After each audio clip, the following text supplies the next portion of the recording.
Who are you and why am I, Napoleon Bonaparte, the greatest general who ever lived here? It's like this, Napoleon. You're dead, and I have to decide whether or not you should get into heaven. This is outrageous.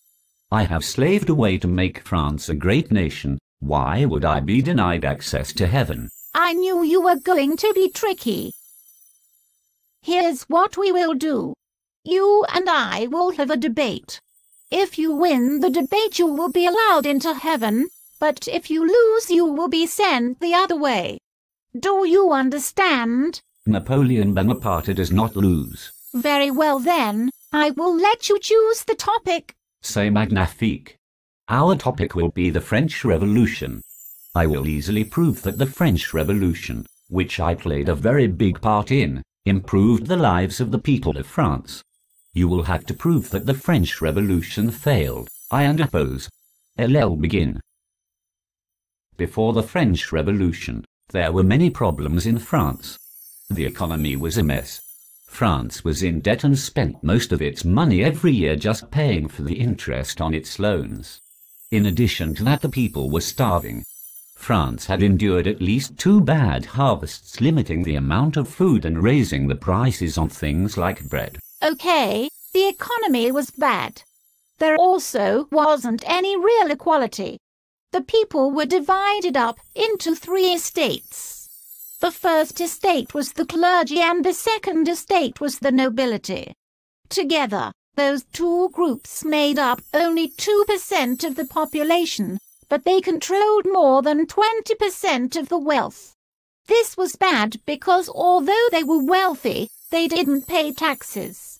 All of the taxes had to be paid by the poor members of the third estate. Oh, Queen, you are making my job easy. Not really. I think we can both agree there were problems in France before the revolution. After all, happy people do not have revolutions. If you say so. But I will prove that these problems were solved. For instance, before the revolution, there was no equality. Enlightenment ideas were just starting to spread though. Those ideas helped the people believe they should be equal. I will prove later that by the end of the revolution the people were more equal. We'll see about that. Anyway, how did those economic and political problems lead to the French Revolution? The king, Louis XVI, needed more money, so he had to raise taxes. The way the government was set up, he couldn't raise taxes without the approval of the Estates General, so he called them to meet. It was the first time the Estates General had met in close to 100 years. The third estate would not agree to new taxes unless the way votes were counted in the Estates General was changed to make it more fair. The king would not agree to those changes though, so the third estate and some of their supporters in the first and second estates gathered on in a gymnasium and wrote the tennis court oath. A promise to keep working together until France had a new constitution and a government based on Enlightenment ideas. That all sounds very nice, but wasn't there a lot of violence during this period? The storming of the Bastille, the March on Versailles, the Great Fear. With all of that violence, how could the people's lives get any better? It is true that there was violence, but as my friend Chairman Mao says, a revolution is not a dinner party.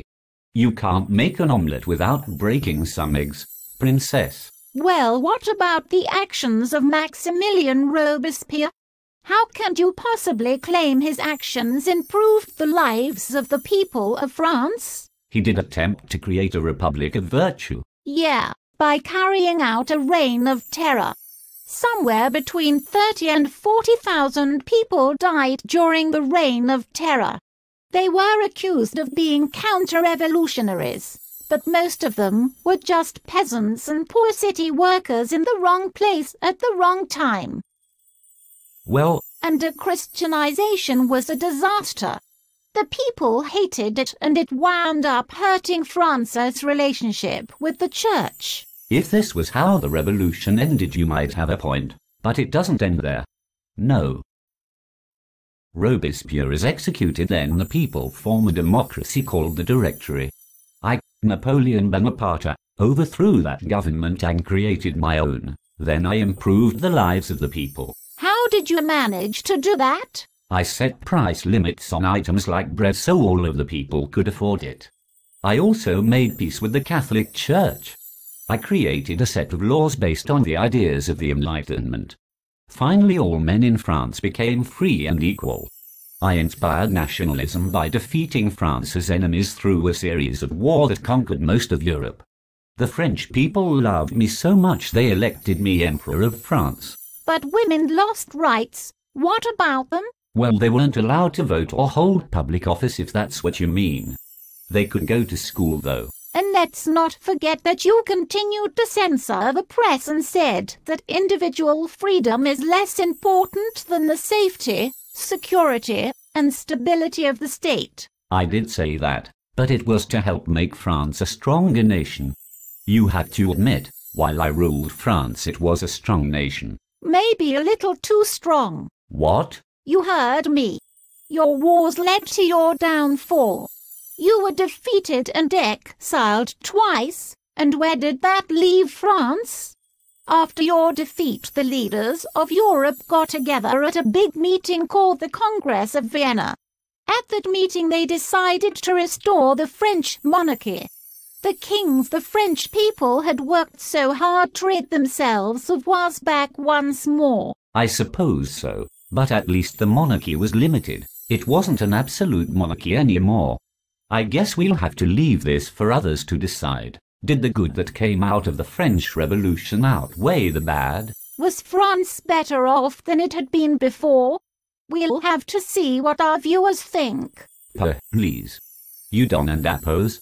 Do you really have any doubts, do you?